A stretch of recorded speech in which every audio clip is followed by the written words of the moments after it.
Shiraaz Mohamed, the South African photojournalist who was kidnapped in Syria in 2017, has escaped from captivity. According to Gift of the Givers, which is a locally run international aid group, Mohamed should be home soon. The photojournalist had gone to Syria in 2017 to document the difficulties of people in the country when he was kidnapped. According to media reports, Mohamed made contact with his family after escaping from his captors at the weekend. Joining us now on the phone, we have Dr. Imtiaz Sooliman, who is the founder of Gift of the Givers. Good to have you, Dr. Sooliman. Thank you, as always, for your time. Thank you, Leanne, and greetings to Sakina. So, Dr. Sooliman, we're talking about and we're reporting that that he is actually at this point in time at the embassy. I think it's the Turkish embassy, if I'm not correct. Where do you believe that that he is right now? We don't have the details, Leanne, but he is in the hands of Turkish intelligence. That was over the weekend. You know, that the people who called us to say that they have Shiraaz, they sent us pictures of proof that they had him with them, and pictures of proof that they were sending him across the border into Turkey. At that point, told us that he was in Turkish intelligence. But that was now Saturday, Sunday, Monday. It is possible at some point that Turkey, should have contacted the Turkish government or the other way around. And the normal procedure then is they would hand Shiraaz over to the South African embassy in Turkey. And then the next phase would be for the embassy to prepare a document for travel. He probably doesn't have his passport with him, and his visa is already expired because it's only a one-month visa. Yeah. So a new document has to be made, flight has to be booked, and he should come home, very, very soon. There's no reason to keep him there delayed for several days or weeks. He should come home, which is a normal process. So once the government has said we have them, they hand over foreign nationals very quickly. Yeah, we obviously are, from the story that we are hearing, is that he escaped from his captors. Not that he was freed, but he actually escaped. Do you have any more details on this? On Saturday afternoon, we got a call from people we don't know in Syria. And they said, we have Shiraaz Mohamed. So we asked, how do you have him and who are you? They said, look, we are just some people in Syria. Shiraaz, he didn't speak to me. He spoke to my other people who speak Arabic. And said, look, Shiraaz has escaped from captivity. He got out of where he was. He walked through all the side streets, used the back roads, then used the main road. Eventually landed in an area, I can't give you the name, and we met him. We were very aware of his capture, and that's because Gift of the Givers had made huge publicity around Shiraaz's capture inside Syria and outside since January 10, 2017. And they said, we know that you guys are involved. So we said, yes, we were involved, but not anymore. Yeah. But I said, in any case, even though we're not involved, do you mind sending me a picture to make sure this is Shiraaz and not someone else? Because you guys have so many hostages inside Syria. And also that we need to pass a picture on to his family that is so distraught for so many years, almost 3 years now. Yeah. They said, no problem. And within a second, they sent the picture. And of course, it was Shiraaz. And we said, as soon as we're not involved, they will get back to us or let us know.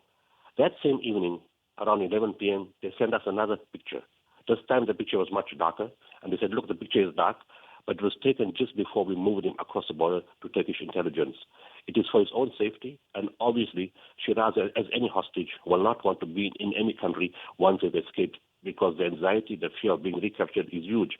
And the faster you move out of the country, it's better.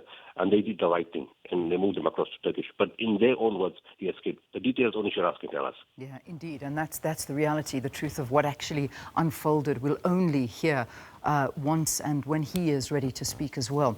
You mentioned that, and we're fully aware of it, that you, as the Gift of the Givers, weren't actually dealing with this particular kidnapping anymore. What happened? Why did you stop dealing with it? Why did the family feel that they would rather have Durko handle the situation? No, it wasn't Durko. It wasn't Durko. Durko don't deal with hostage situations. Remember, governments don't speak to terror groups. So it was an independent, and another person named from Turkey, a person that used to be a volunteer with us that we removed from our service as a volunteer. And they decided to go with that person, probably thinking that since the person is in Turkey and has been inside Syria, has probably more contacts and more networks inside Syria. That's the family's prerogative. We tell every family, you're free to choose anyone you want. At the end of the day, we have only one desire, to see a hostage come back home, because we know the turmoil and the torment it causes to the family and to the hostage itself. And we went on to say that if you use more than one negotiator, and this is besides the family, while you were talking to the captors, to the intermediary, they said, look, but we're talking to this group and that other group. So we told them clearly, if you're talking to more than one group, please don't call us. We're not interested in talking to you. Because what they do is they play the one group against the other, which makes the cost of the ransom much higher. Lucky this case, Shiraaz escaped, but it makes the cost of the ransom much higher, and it makes it very difficult for the hostage itself if they have bad experiences from the people they're talking to.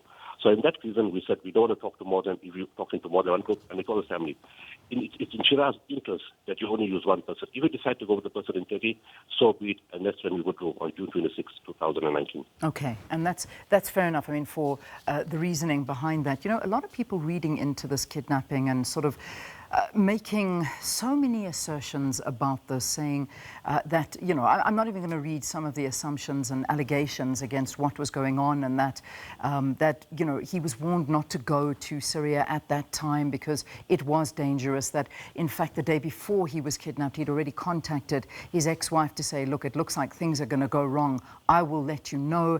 And then there were just question marks the entire time.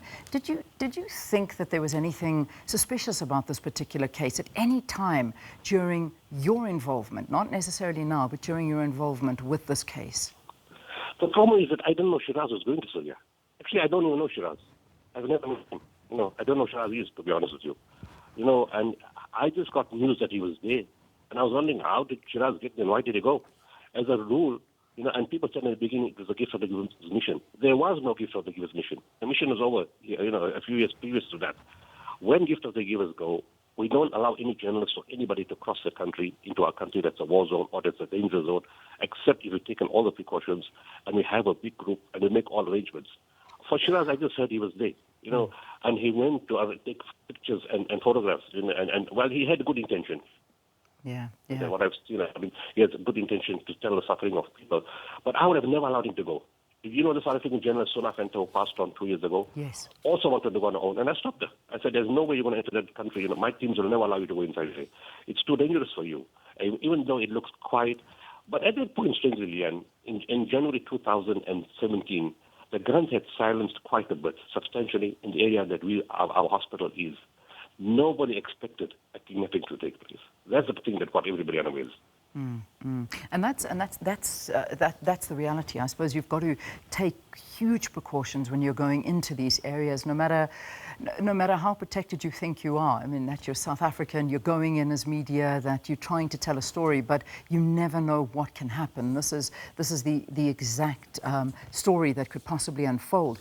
I know also that there were recent media reports quoted his family as saying that a video that showed he was tortured was fake. Do you know anything about that? No, I have no idea about that. Okay. Again, that we will never know until we see him himself till he arrives in South Africa. We would not know that. Yeah. But the reality is, I don't think he has been tortured. So, because he had, the people we spoke to said he had a couple of bruises, and of course there's much more information that I'm not giving you, unfortunately. But there are other people who verify with this on Saturday that he had a few bruises, but nothing more than that. But the picture shows he has lost a lot of weight. That's understandable. In that situation, when you are so emotionally depressed and you don't know what's going to happen next, you're going to lose weight. The other point you're talking about journalists. In the old days, the pattern of capturing people has changed tremendously or substantially. In the old days, it was a political ideology. They would capture an ambassador or somebody from a government or a national from a government they didn't like, which was regarded as a hostile government. Now with the change in mentality of groups and different kinds of groups, there's no religious intent, there's no political intent. There's only one intent, economics. It's about business. It's about money. So they capture whoever they want, from wherever they want, but no reason. It's irrational. So whoever goes to whatever country, be very, very careful. You could be in the wrong target at the wrong place at the wrong time. Just in terms of a bigger picture, South Africans that are being held captive abroad, and this is one of those stories that certainly we are hoping for a happy ending. To your knowledge, how many South Africans are being held abroad as hostages? Do you have those numbers? Not necessarily hostages. There's 40. There's a minimum of 40, right? There's one in Oman, a lady. It's a long story, but it's a criminal issue. There's 4 people held in UAE under the pretext that they did not pay any debts on their accounts, which I'm not sure of the whole story and it needs to be investigated. There's a lady trapped 2 of her children it's a domestic issue in Sudan. Then, of course, we haven't got feedback on 2 young boys that were missing in Vietnam, Mushrik Daniels and John Botma. Yeah. There's 4 South Africans, a woman and 2 or 3 children thought to be missing in Iraq.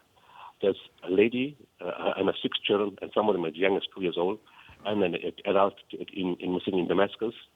There's another 15 or 16 South Africans trapped in a camp called Al-Hol inside Syria, which DECO is working on that case right now. So inside Syria and Iraq, there's 29 missing or dead. They're not sure about the whereabouts, and also not only missing, but we know where they are. So those that we know, those that are dead and those missing, it's about 29. And then these other people in other parts of the world. Then in West Africa, in Mali, there's a South African called Gert van Deventer, who was taken in Libya. He was moved to Mali. He's in the hands of the captors. They just sent us last week a video, but that video was old. October 2018, we told them we can't use this stuff, it's outdated. And then they sent us a letter in, they sent to his wife, and she's verified it's his writing. And he said he needs diabetic medication. And the captors sent us a message to say that Gert is sick. And they just use the word sick, they don't explain. So he's there, and then, of course, the body, and I know the family finds it hard to accept, but in our mind, Christo Botma has passed on in Mali also. He was also taken hostage. And the fact, and when the captors told us, when we say the person is dead in their own words like that, bluntly, he is dead. And what makes it more plausible is the fact they haven't asked any more ransom for him. They're not negotiating for Christo. They're only negotiating for Gert. So these are the South Africans which I'm aware of in different parts of the world. And that's a long list, and especially, where our Department of International Relations, as you mentioned earlier on in the interview, is basically they do not get involved in these kind of situations. And a lot of people asking questions, but why? Why don't they just get involved and try and sort this out? And I think the short answer to perhaps a much more intense one is that we will set a precedent and more South Africans will be kidnapped if that is the case. It's an easy way to get money. Am I simplifying it too much? Well, it's a yes and a no. People don't get kidnapped either way. Right? There's a lot of people who get, you say you don't pay ransom, and so you reduce the chance of kidnapping. There's too many new groups emerging, and they're going to take a chance either way. And the reality is, as much as government say they don't pay, they do pay. They do pay huge amounts of money, 10 million, 12 million, 13 million. The only way to prevent this is to not go to those countries. Yeah. Don't go to those countries that have a history of bad practice, before, and also never travel alone. Make sure you inform the embassy. Make sure you have a group. Make sure you have proper tour arrangements. Most people get caught when they're alone and, in areas, in countries that are volatile, that have this kind of history. Don't think it's not going to happen to you. I had a South African go to Niger a few weeks ago. The lady came back, she went again. I said, my friend, please make sure do all the precautions you've got to take and where you've got to be, because, we've got to monitor you while you're traveling there. Just too dangerous. And there's crazy people all over the world. So it's better forget the adventure. It's no adventure. There's no adventure in being taken hostage. Believe me, it's a rough road. So I'll go to countries that are far safer and don't have this kind of issues. Yeah. Do you still do work in Syria, Dr. Sooliman? Are you involved there at all? We run the biggest hospital in the entire country, in the north of Syria. That hospital has expanded to 6 different buildings. We could see 10,000 patients a month. That's why these people knew them as call us, because of our profile inside Syria. Everybody knows us, inside Syria. And all agencies that come from outside come and drop off stuff at the hospital. We've got a renal dialysis unit. We've got CT scans. We've got a cardiac catheterization unit. We've got physiotherapy, dentistry, blood bank. We're just expanding all the time. And in areas of crisis, we send our trauma teams to other hospitals that have been bombed or with mass injury. We have 6 ambulances. We have a feeding center. We have a warehouse.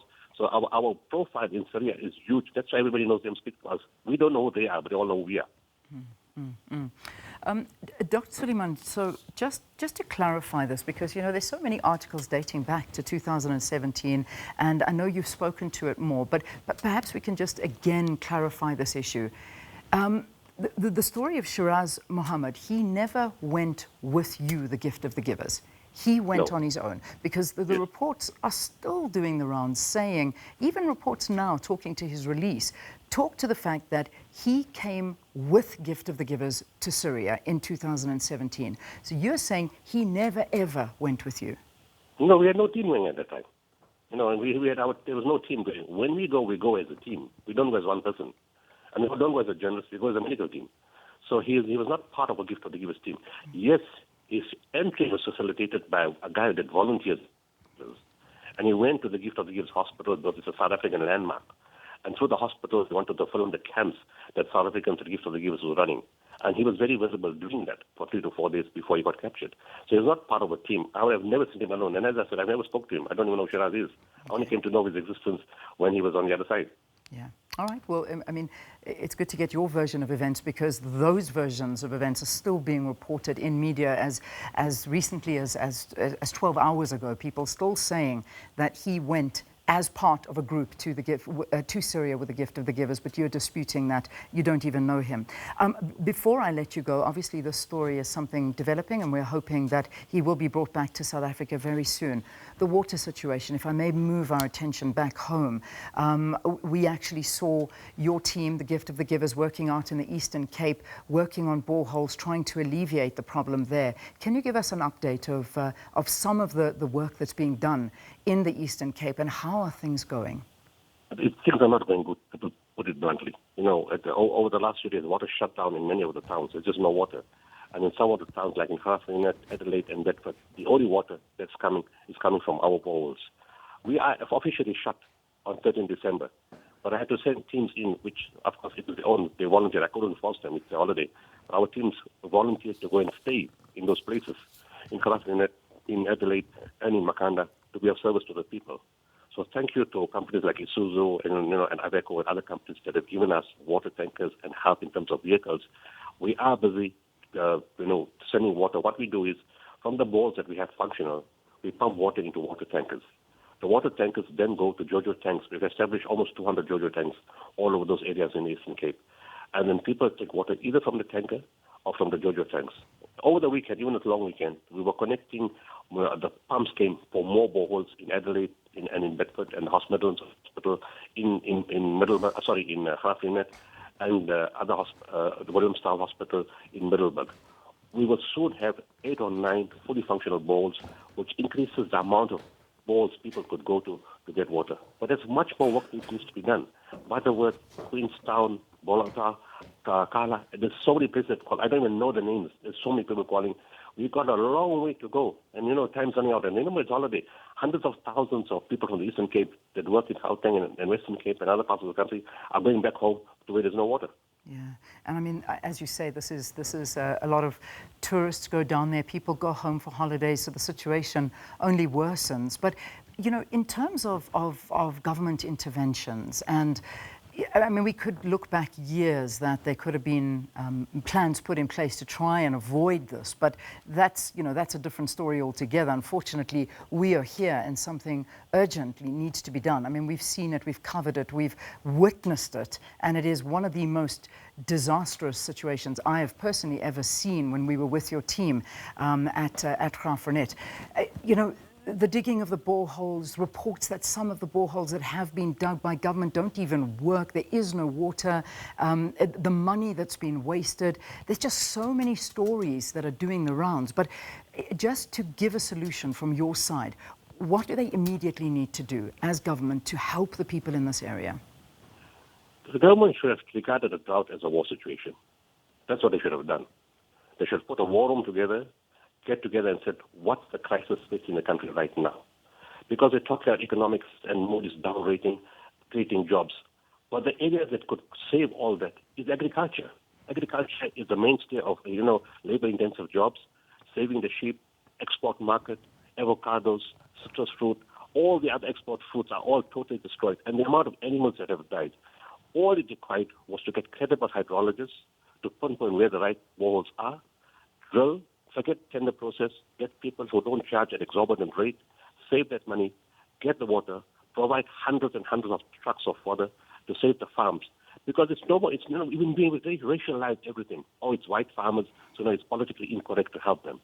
It is the point where all the non-white people working for the white farmers are without a job now. So it means hundreds of thousands of jobless have entered the unemployment statistics. Instead of creating jobs, and focusing on jobs that we can save, we are losing jobs. And the point is so severe that farmers themselves who own mega hectares of land are now standing in queues to collect food parcels from us. Yeah. So if they had put in fodder, drilled boreholes, I'll give you an example. One of the municipalities was very proud. They drilled 25 boreholes and they spent 100 million. It means 4 million then a ball, which shouldn't cost more than 350,000 each. And they were very proud of it. It's how much money got wasted. Where could that money be used? Other municipalities are spending money on parties and, expensive cars. They can't pay for repairs. They can't pay for tankers for water. All in the Eastern Cape. There's too much of political interference and colonialism. I like to say it like it is. It's blunt. We need to get our act together and do what is right in the interest of the people. And if you build the right places and give it the fodder, you would have saved so many animals and saved so many jobs and brought water to the people. It's amazing that the Eastern Cape is not in flames yet. People have been so patient. The people can't go to hospitals. Hospitals have shut down how many times? Clinics have shut down. Schools have closed. All these sectors simply because we didn't do a war room approach and put in the right balls in the right place. Every town we went to, where people drilled thousands of meters and found no water, I think the contract says drill for balls. It doesn't say find water. And that's the catch. That you can drill thousands of meters, but if you don't find water, it's fine. The contract doesn't say that. It just says drill balls. And in our case, every town we went, 100%, finding water and giving it to the people. We've drilled 325 balls in 1 year between the Northern Cape, Natal, and Eastern Cape. And we can help solve the issue we know 22 sites in Butterworth. If we drill, we'll get quality water. We know the sites in Queenstown. We know 5 sites in Bolotwa. We know other sites in Graafrenet and Makanda. We drill in all these areas. It requires a question of funding. But to be fair, the Minister of Water and Sanitation, Wendy Wessels, is behind us all the way. Good. The battle she is having is with Treasury. Because the government is so caught up in its own rules, it's finding it hard to get out of its own rules, and the finance doesn't become available immediately. They're trapped in their own systems, and it can't make a fast decision to fast-track the process. And, she's battled with Treasury, and they've committed to assist, get this thing, the balls done. And we can do it. We know we have a plan. We know how to do it. It just requires that funding capacity to come from Treasury. All right, Dr. Imtiaz Sooliman, I have to leave it there, but I know that we've had a lot spoken here on the program, and we thank you for your time. It's already gone 8 o'clock here on the program, 3 minutes past 8 to be exact. But that talking to us on the line was Dr. Imtiaz Sooliman, firstly about Shiraaz Mohamed, the South African photojournalist who was kidnapped in Syria in 2017 and has now escaped. We're waiting for his arrival back in South Africa. That story is still getting lots of attention, and of course, the drought situation in the Eastern Cape. But